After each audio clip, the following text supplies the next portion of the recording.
जय हिंद दोस्तों। स्वागत है आपके अपने चैनल बाबा जी एस सेंटर पर। और आज हम लोग एक नए अपने टॉपिक की ओर चलेंगे जिसका नाम है संविधान में मौलिक अधिकार। मौलिक अधिकार, फंडामेंटल राइट। क्लियर है? फंडामेंटल राइट को केवल एफआर से लिख दिया जा रहा है। अब देखा जाए कि पहले मौलिक अधिकार जब संविधान बना तो संविधान के द्वारा, संविधान सभा के द्वारा किस देश से अडॉप्ट किया गया, तो जो मौलिक अधिकार था इसे अमेरिकी संविधान से क्या किया गया था, अडॉप्ट किया गया था भारतीय संविधान के अंतर्गत।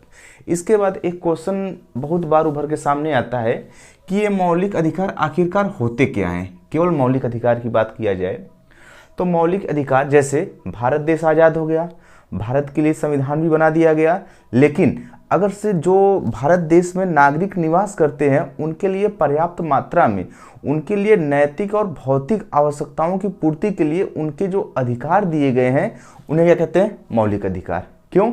क्योंकि कोई भी देश अगर से है तो उसको प्रॉपर रूप से अगर से उनके नागरिकों के बीच में अधिकार नहीं दिया जाएगा तो उनके बीच में हमेशा क्या होता रहेगा, कन्फ्लिक्ट होता रहेगा, संघर्ष की स्थिति बनी रहेगी और वो देश अच्छे से डेवलप नहीं हो पाएगा।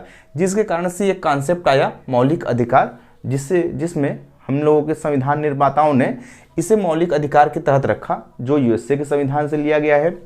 ये क्या होता है, नागरिकों के लिए भौतिक एवं नैतिक विकास के लिए क्या होता है, जरूरी होता है, उसे क्या कहते हैं, मौलिक अधिकार। क्लियर है दोस्तों? आगे चलते हैं।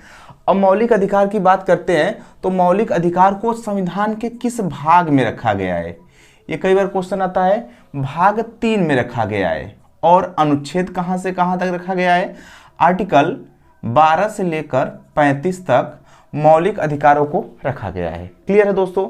अब देख लेते हैं, ये जो है कि मौलिक अधिकारों की पूछता है, कई बार क्वेश्चन ट्रेंड में चल रहा है इस समय। मौलिक अधिकारों की प्रकृति कैसी होती है, प्रकृति, इसका नेचर कैसा होता है। नेचर में बात करेंगे हम लोग तो 2 टर्म आता है, सकारात्मक और नकारात्मक। कई बार क्वेश्चन पूछता है डायरेक्ट वन लाइनर में कि मौलिक अधिकारों की प्रकृति कैसी है, तो हम लोग यहाँ 2 शब्द देख रहे हैं, सकारात्मक और नकारात्मक। तो हम लोग का मौलिक अधिकार क्या है, नकारात्मक। ये ध्यान रखिएगा दोस्तों। अब हम लोग देखते हैं क्यों। नकारात्मक का मतलब होता है कि नहीं का मतलब बताया गया है कि मौलिक अधिकार में हमें क्या क्या नहीं करना है, इसलिए मौलिक अधिकारों की प्रकृति क्या है, नकारात्मक। एग्जाम्पल की तहत समझ लिए, जैसे आर्टिकल 17, आर्टिकल 18। आर्टिकल 17 में क्या है, छुआछूत का अंत, और आर्टिकल 18 में उपाधियों का अंत। देखना दोस्तों, इसमें हमेशा निगेटिविटी क्या नहीं करना है उसके बारे में बताया गया है, इसलिए मौलिक अधिकारों की प्रकृति कैसी हो जाएगी, नकारात्मक। और दूसरा टर्म आता है, मौलिक अधिकार वाद योग्य है कि अवाद योग्य है। इसी को दूसरे टर्म में क्या कहते हैं, प्रवर्तनी। और इसे एक टर्म में इंग्लिश में कहते हैं फोर्सेबल।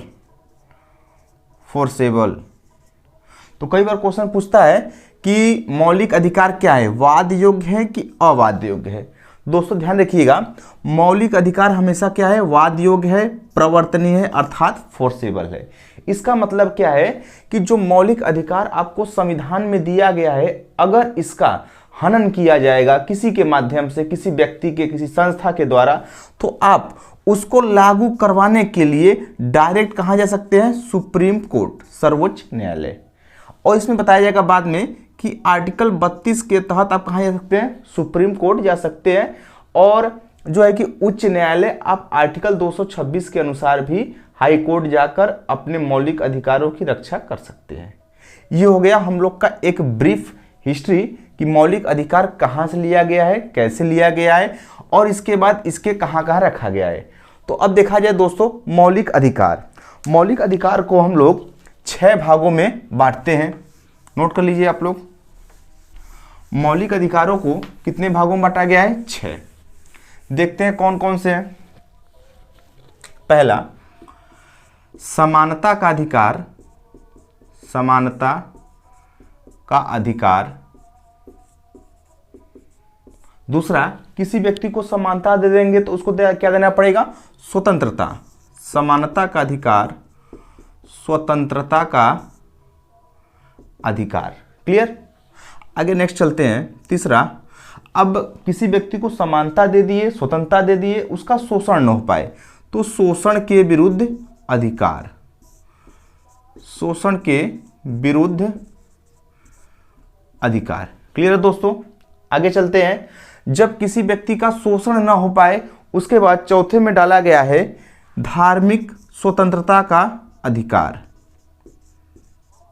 धार्मिक स्वतंत्रता का अधिकार। क्लियर है दोस्तों? पांचवा चलते हैं। धार्मिक स्वतंत्रता के अधिकार के बाद शिक्षा व संस्कृति का अधिकार। किस प्रकार की शिक्षा, किनकी शिक्षा की रक्षा की बात की गई है, इसमें बताया गया है शिक्षा व संस्कृति का अधिकार। लास्ट हो जाएगा संवैधानिक उपचारों का अधिकार। क्लियर है दोस्तों? अब कई बार क्वेश्चन पूछता है कि ये मौलिक अधिकार जो है कि कुल कितने थे, तो इस समय वर्तमान के परिप्रेक्ष्य में देखा जाए तो मौलिक अधिकारों की संख्या कितनी है? 7, 6, 1, 2, 3, 4, 5 और 6। अब देख लेते हैं कि कहां से कहां तक आर्टिकल है। ये आर्टिकल देखा जाए 14 से लेकर 18 तक है। ये देखा जाए आर्टिकल 18 से लेकर आगे चला जाए 19 से, 18 तो हो ही गया है, 19 से लेकर 22 तक, 19 से लेकर 22 तक। 19 से 22 के बाद देखा जाए इसमें शोषण के विरुद्ध अधिकार में आर्टिकल 23 से लेकर 24 तक। अब धार्मिक स्वतंत्रता की बात करें तो आर्टिकल 25 से लेकर 28 तक किसमें बात किया गया है? धार्मिक स्वतंत्रता का। अब देखा जाए इसमें आर्टिकल 29 व 30, इसमें आर्टिकल 32 है। क्लियर है दोस्तों? अब देखिए एक चीज ध्यान रखिएगा, हम लोग का 14 से स्टार्ट हुआ है 32 तक गया है, लेकिन यहाँ पे एक हम लोग का आर्टिकल 31 क्या हो रहा है? रिमेन हो जा रहा है, बच जा रहा है। तो आर्टिकल 31 कहाँ गया? इसमें आर्टिकल 31 में पहले संपत्ति का अधिकार था। किसका अधिकार था दोस्तों? संपत्ति का अधिकार क्या था? पहले मौलिक अधिकार था। इसको जो है कि हटा दिया गया है 44वें संविधान संशोधन 1978 के द्वारा। किस संविधान संशोधन द्वारा? 44 संविधान संशोधन, कॉन्स्टिट्यूशन अमेंडमेंट 1978 द्वारा संशोधन करके उसको कानूनी अधिकार में डाल दिया गया है। वर्तमान में संपत्ति का अधिकार जो है कानूनी अधिकार है, कानूनी अधिकार है। और बात आती है कि जब आर्टिकल 31 से हटाकर किस आर्टिकल में डाला गया, तो हमेशा ध्यान रखिएगा दोस्तों, ये कई बार क्वेश्चन पूछा है। आर्टिकल जो है कि 300A या क में, और भाग कौन सा है? भाग 12 में। ये मोस्ट इंपॉर्टेंट क्वेश्चन है। क्लियर है दोस्तों? और देखिए हम लोग को बारी बारी से ये भी समझना रहेगा कि ये मौलिक अधिकार के अंतर्गत जो 6 मौलिक अधिकार है, जो पहले संपत्ति का अधिकार भी इंक्लूड था, उसको 31 में था, 44वें संविधान संशोधन 1978 द्वारा कानूनी अधिकार बना दिया गया। वर्तमान में भाग 12 के आर्टिकल 300A या 300 क में रखा गया है। आगे देखते हैं। अब बारी बारी से जो इंपॉर्टेंट आर्टिकल है उसको देख लेते हैं हम। ठीक है दोस्तों, आगे चलिए। आर्टिकल 14 क्या है? इसमें बताया गया है विधि के समक्ष समता तथा विधियों का समान संरक्षण, यानी कोई भी व्यक्ति विधि के समक्ष क्या होगा? समान होगा। आप किसी भी स्थिति परिस्थिति में रहिए, सभी के लिए देश का संविधान का जो कानून है क्या होगा? समान होगा। ये बताया गया आर्टिकल 14 में। आर्टिकल 15 क्या है? धर्म, मूलवंश, लिंग, जाति के आधार पर आप किसी के साथ विभेद नहीं कर सकते हैं कि आप दूसरे लिंग के हैं, दूसरे धर्म के हैं, दूसरे जाति के हैं। इस आधार पे कोई भी व्यक्ति आपके साथ जो है कि विभेद नहीं कर पाएगा। किस आर्टिकल में बताया गया? आर्टिकल 15। और आर्टिकल 16 क्या हो गया?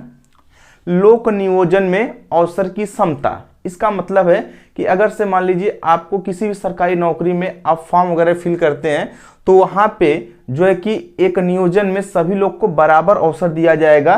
कुछ चीजों को उसमें बताया गया है कि जो है कि अथवा क्या कहते हैं उसको, सकारात्मक विभेद सरकार कर सकती है, क्लियर, लेकिन नकारात्मक विभेद नहीं करेगी, क्लियर। उसी के आधार पे नौकरियों में आरक्षण का प्रावधान भी किसमें मिलता है? आपका 16 में, क्लियर दोस्तों।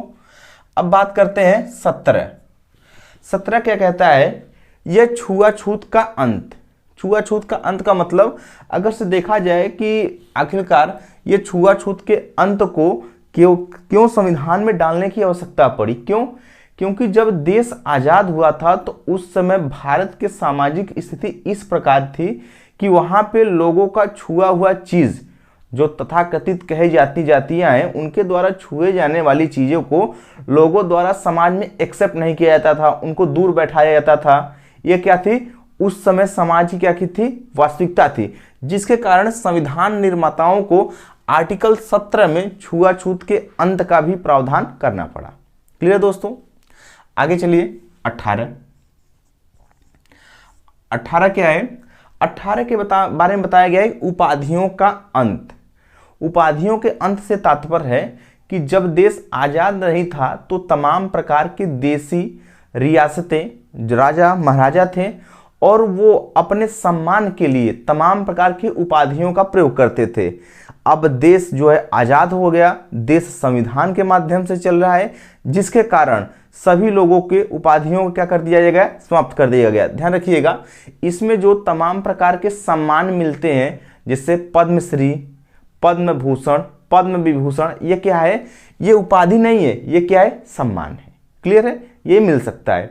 और ध्यान दीजिए, मान लीजिए कोई देश किसी भी भारतीय नागरिक को कोई उपाधि देना चाहता है, अपने देश का उपाधि, तो क्या उसको ले सकता है भारत का नागरिक? ये क्वेश्चन आता है। तो बिल्कुल ले सकता है, लेकिन वो राष्ट्रपति की सहमति के अनुसार ही लेगा, ठीक है दोस्तों। तो ध्यान रखिएगा, मौलिक अधिकार आज हम लोगों ने भाग 3 में मौलिक अधिकार के बारे में पढ़े। फंडामेंटल राइट, ये वाद योग्य है कि अवाद योग्य है, इसके बाद प्रवर्तनीय है कि अप्रवर्तनीय है, सकारात्मक है कि नकारात्मक है। इसके बाद हम लोगों ने देखा कहाँ से लिया गया है, कुल कितने मौलिक अधिकार हैं, 6 मौलिक अधिकार है, कहाँ से कहाँ तक लेकर 12 से 35 तक है, भाग 3 में है। इसके बाद संपत्ति के अधिकार को आर्टिकल 31 में रखा गया था, जिसे 44वें संविधान संशोधन 1978 द्वारा कानूनी अधिकार बनाकर भाग 12 के अनुच्छेद 300A में रखा गया।